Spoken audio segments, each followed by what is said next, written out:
Chapter 7 is kind of a fun, quick hitting chapter on developing leaders and parents.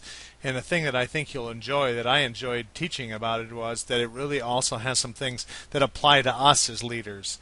That leadership styles and things that we can do, not only for parents, but anytime that we may be in this. And face it, some of you in the future will play the role of a leader, whether it's a principal or a counselor or a superintendent or some kind of a leadership position, if not at school, in your church, or in your community. And some of the exact same things that we talk about in this chapter will apply to those things. So enjoy Chapter 7, Developing Leaders. Chapter 7, Collaborative Leadership, Working with Parents. This is a quote from Dr. Rojas Cortez and Flores. Says, communication and collaboration is promoted when teachers value the input of parents and families and respect their culture. Dr. Rojas could not have input without something to do here with the culture, constantly with her agenda of saying this is an issue. What's very interesting is in the textbook, if you'll come to that, the lead quote, every chapter has been the same quote on the lecture slides as there is on the in the textbook until we come to this one, and I'm not quite sure why that is. Let's go back here and look at the overview. First of all, it does quite an oration here about the leadership and developing leaders. And then it's really, this really is pretty cool how it talks about the different group discussions, how to get to things. Does a horrible job with technology. I think they'll let me write the chapter in this textbook on how to use technology to communicate with parents. And then it's about group roles and what makes productive and not productive groups, and then the different kinds of meetings you can hold. So it's really kind of a cool chapter here. So let's take a look at it here.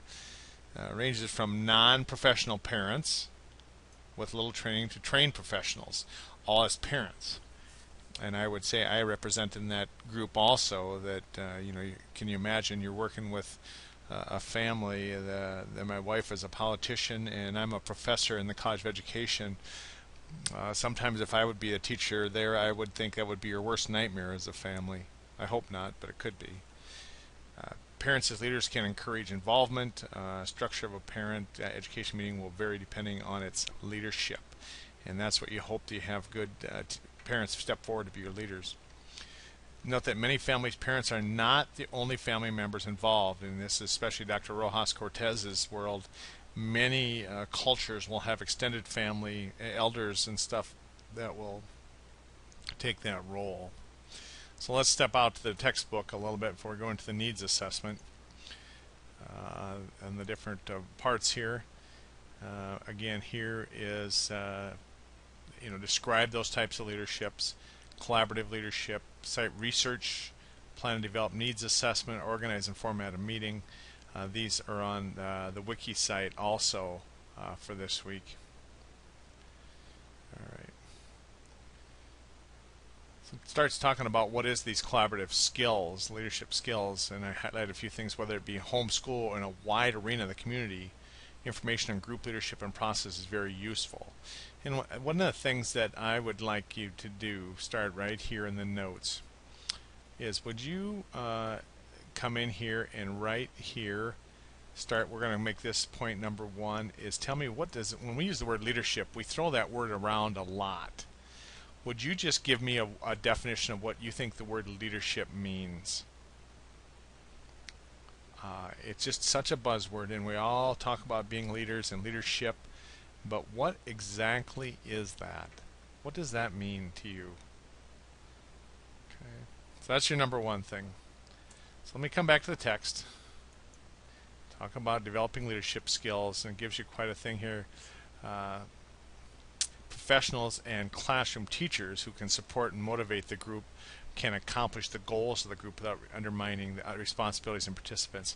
And that's quite a statement here, because can we get to the goals without undermining anybody and making everybody feel a valuable part of it? Collaborative leadership, how do we get people to work together? You can get leaders that cannot do that or don't want to do that. But anytime you're, especially with a parent group, you want that group collegiality. collaborative decision making for the school and child center is usually a leader. Because the approach is collaborative, the designated leader should be a facilitator with one with information and background material that can be used in entire groups. So that doesn't, it means you've got to have some kind of a support and background of somebody that knows something about it. And this goes into leadership and parent education. A trained professional should not dominate the group, and that means you as the teacher or the principal or somebody like that. That if you want the best support of parents, get one of the parents to lead and be the spokesperson. And this is an excellent thing here about this continuum of leaders from, this end is a parent leader with no training to the very other end is a professional person is the leader of the group. But the most effective one, this authors feel, is this one right here, is that parent leader with professional support. And the professional support is you and the school. But the most productive group will be that in the middle there. Okay.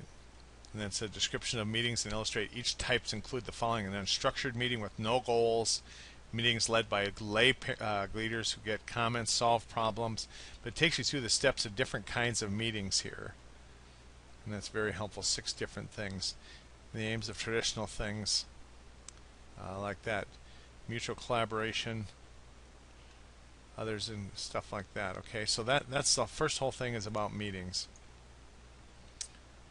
Structure of parent education will vary depending on its leadership, and it could be others involved. So let's go to this first step, is this needs assessment. Should begin with what's the parent group about? What are we going to do? Needs and their interest. And then this is interesting here, interest and needs to be determined using these things. So this is your second thing, is that you're going to describe each of these things. 1, 2, 3, 4, 5, 6 things. What are they? Give me one sentence or two on each of these, or what are they and how do they help you determine the needs of this group?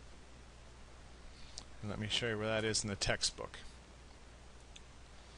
Here's the needs assessments, basic lists, how to go about that. And here they are, the interest finders, the brainstorming, open-ended questions, questionnaires, question box, and then the development of objectives. So each of these you describe what they are and how they can help you do the needs assessment. All right, let's go to the next part. How parents learn best, and this is well stated here in the also. And families learn to be more apt to be involved when this. And this is quite obvious here if we have this a positive climate, and we'll be more successful that way. And that's what's interesting through this whole thing, is it's really everything in this chapter relates to how we will function as a leader also. Whether we become a principal or a counselor or somebody else, or even a leader in your classroom, these things apply. But one of the things we talk about is risk is eliminated. And I don't know, eliminated is a pretty harsh word. I think the word I would like to put here would be the word minimized. Risk is minimized, and this is what makes our classroom comfortable. This is what makes people feel like they can contribute. Is there's not a lot of risk to it, that a risk of rejection. Again, Dr. Rojas Cortez, that the culture and language is respected, and why I keep pointing that out is because her assumption is that it won't be, and that's why I find fault with this continuously. Is because to me that this horse is already ran. I don't assume that it won't be. The fact that you listed here is assuming that it will be. So possible contributions are recognized, that everybody feels valued what they have to contribute, because that goes to minimizing the risk. And this is another thing, is that they're involved in their own education. And the curriculum addresses concerns is culturally relevant. Again, that couldn't happen. Couldn't have anything here without Dr. Cortez running that in there again. That her assumption is that it will not be culturally relevant. And then they discover the need for their own change as a parent. And again, you don't list this or anything, but it gives you an understanding of where this comes from. And then it goes, this will be more apt to be involved when the respect and encouragement are present, that real situations are used, it's meaningful. It's positive feedback. They have different approaches because we all have different ways we learn, different centuries. Just like students, it kind of like working with students. Beyond that personal contact and considered part of a learning teaching team once they feel like they belong. So you see the similarities here between this and the classroom. A lot of these exact same things is when students will feel like they're connected and learning in a classroom. So some of those same things come in here. And let me take you back to the textbook now and let's have a look at that. And it goes through those steps. Okay. That when parents learn best apply to students, professionals, and young children. Most everyone learns better when in a positive environment with relevant material. Okay, and then this is interesting. It goes into these group discussions. Let's talk about that. A group discussion formats. First, an informal discussion plan stems from a group interest and needs. This came from your need assessment. Goals and objectives are established. Provide formal, informal meetings. Selecting as relative information. Aligns a plan of action to make this happen. And then that you switch from there into this problem-solving format. And again, this is driven by your needs assessment. Okay, collect data, meaning what's the current state of it.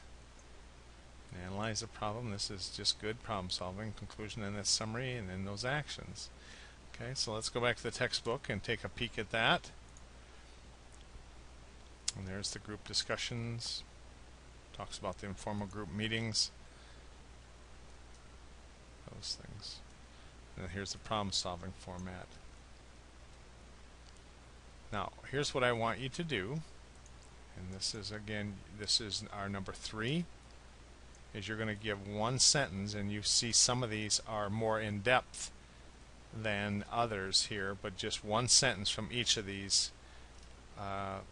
Follow up on that. And I'll tell you what I'm going to do is I'm going to lengthen this out for you so it follows along. But this is A through E here in informal. And then this problem solving is A through F. And again, don't bring all this in, just a simple one statement. But what I'm going to do here,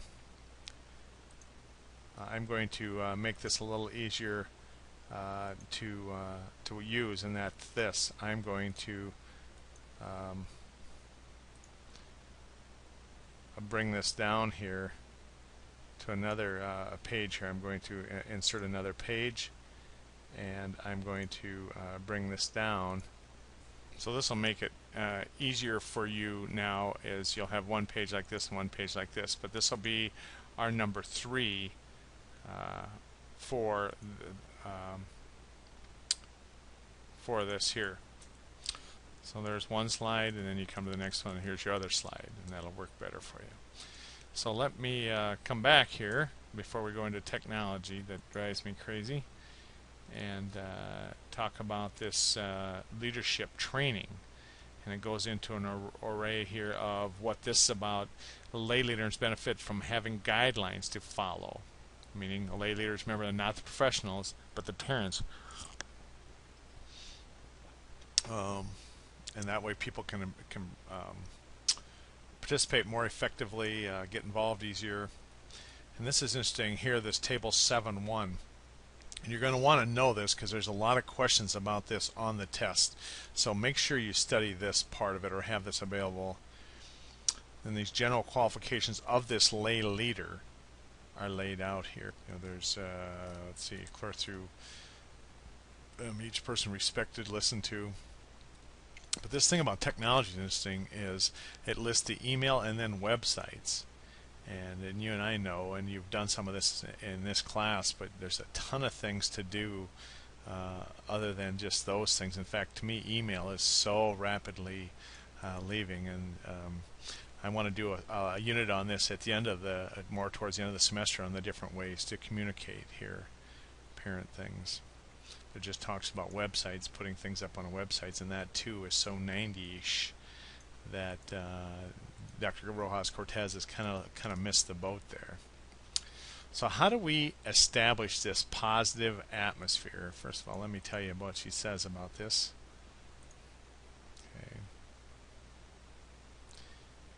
why I rant about this all the time, of course, is that this technology is the best way to communicate with us in our family. Virtual communication, teachers, parents, and I say, well, I've told you what I like about it is that I can find it back and recheck on it, study it, those types of things.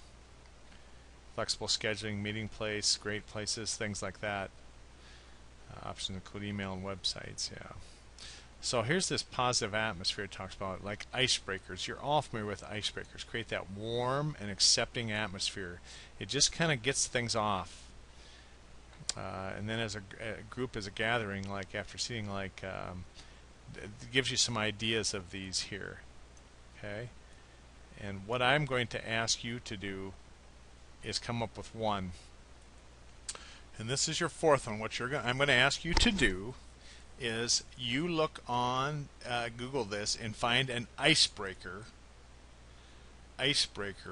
that is appropriate for a parent meeting.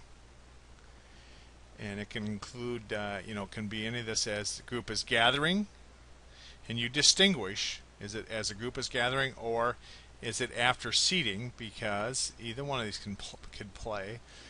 But you could create this, like if you know how to do I Got a Secret or something like that. But otherwise, you can go online and you link it into the notes for me. And do you know how to link into the notes? Here's what it looks like.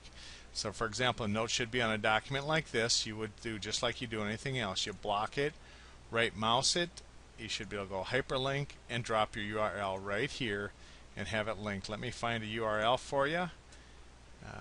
I will take the URL from this chapter here. You copy that URL, bring it back to that paper, drop it in there, and there it is. It's linked. Now, when you run the cursor over, you have to hold the control down to get to get it to follow the URL. Okay, see? So that's how we do that. So that would be your fourth thing right here. You now have 4 things to do in your notes. So here's these group roles, and again, there's some questions in the test about the roles of the group. Influences the action of other people. Understanding your group role prior to the meeting can help facilitate and not fall into this dysfunctional role, and we'll talk about that in a minute. Help alter member roles during a meeting. Encourage. And this is the thing of a leader, is encourage. So here's the different role descriptions, and again, it's very interesting that these descriptors. But you have your task-oriented roles, the group building roles, and you also unfortunately have these dysfunctional roles that interfere with achieving this. Now, what I want you to pay attention to, because again, as on the test, it's going to use some of these descriptors, and you have to understand which ones it fits into. Okay, and these aren't quite, these dysfunctional ones are a little bit easier, but like a negativist is a dysfunctional role, interferes with achieving group goals. Okay, deserter, recognition seeker. But you're going to have to read about this to fully understand this. It takes too much to try and explain all this here. Okay, and this was about the different icebreakers. And here's an example of the bingo game. You could certainly use that. Wheel of Friendship just gives you some ideas by saying, I want you to do a little search, and it describes these different ones here. And rather than you go through this, I would like you to do a little search for it and link it in. And here's the part of the group roles. A role defined as a characteristic of a person occupying that position. Okay. Dynamic roles of the groups, like the dysfunctional individual groups. So please read this. Is the only way to really understand it. Here it takes you through these, what each of these do. Okay. I'm not going to spend any more time on that. And this is the difference between the productive group and the less productive group. We can come back here for that. The productive group listens. Ooh, what a key, especially in our technology-laden world. Discuss. Everyone welcomed. their ideas, suggestions, has a chance, has an agenda that they follow, are appointed to summarize,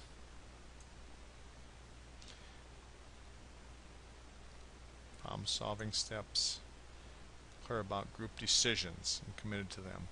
And why this is important too, and you've all been to this kind of meeting, but that it takes off and just goes crazy into weird things.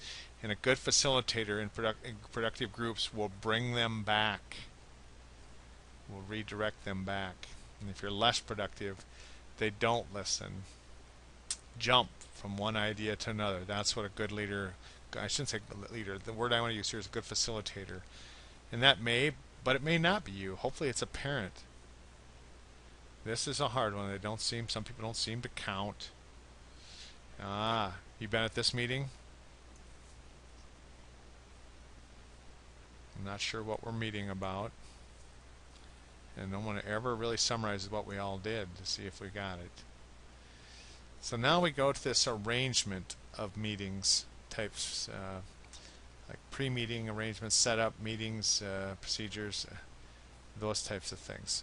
Now, I'm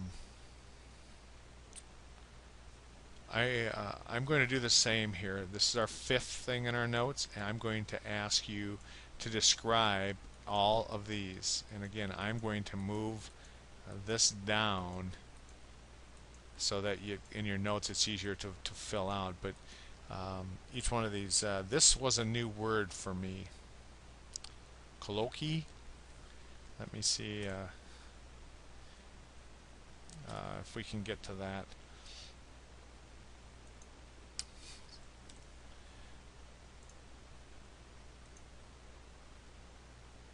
Here's the types of meetings.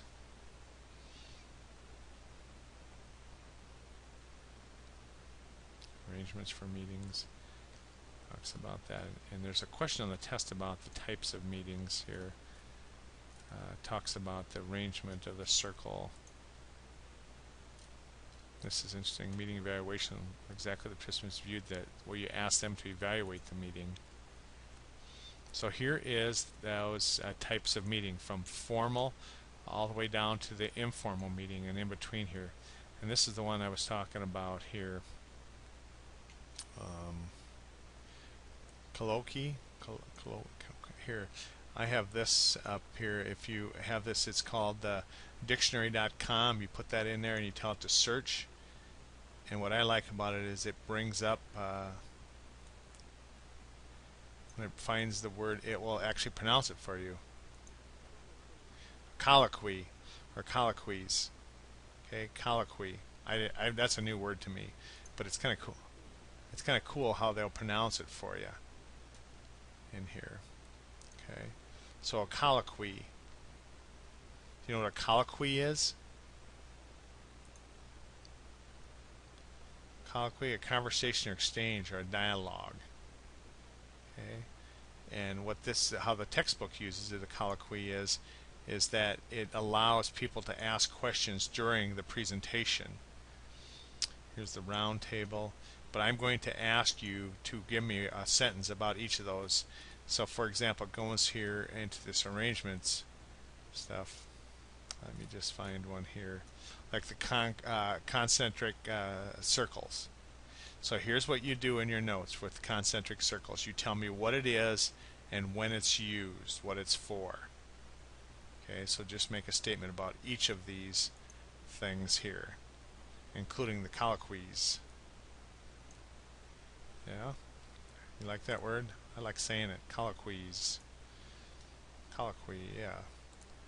So let's shift up here a little bit. A buzz session. Again, you don't have to tell me how to do it. You just give me a, when you would choose this kind and what it would look like. Workshops, centers, brainstorming sessions. Each one of these you describe.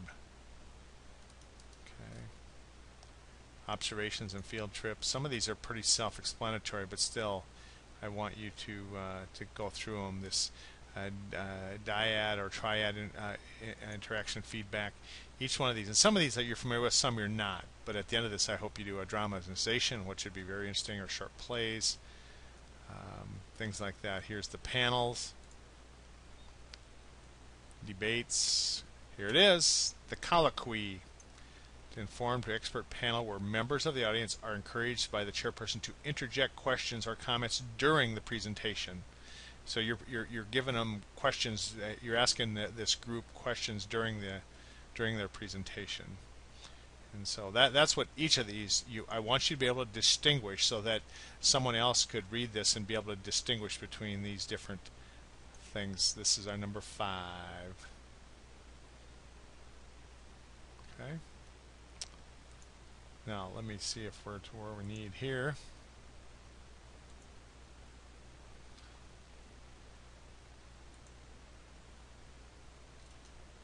Symposiums, lectures. Okay. Now, so you got 5 things in your notes to bring in here for me. Chapter 7.